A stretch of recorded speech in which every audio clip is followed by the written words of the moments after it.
عالمی قوتوں کی، ان قوتوں کی سازش کے سہولت کار پاکستان کے اندر سے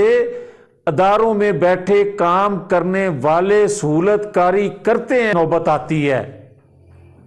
اگر اس وقت لانچ نہ کیا جاتا اس شخص کو، تو آج پاکستان کی دنیا بھر میں جگہ انسائی نہ ہوتی۔ آج ہم یہاں بیٹھ کے مقبوضہ کشمیر کی بات کرتے، ہمیں آج یہ کہا جائے اور یہ کہتا رہا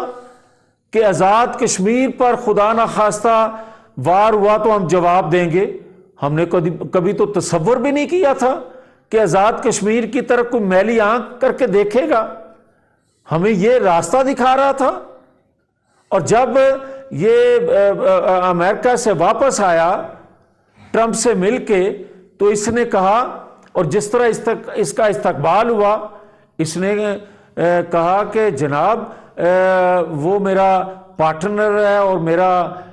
دوست ہے، میں نے اس کو منصب مقرر کر لیا۔ اور جب 2 دن بعد مقبوضہ کشمیر میں جو واردات ہوئی،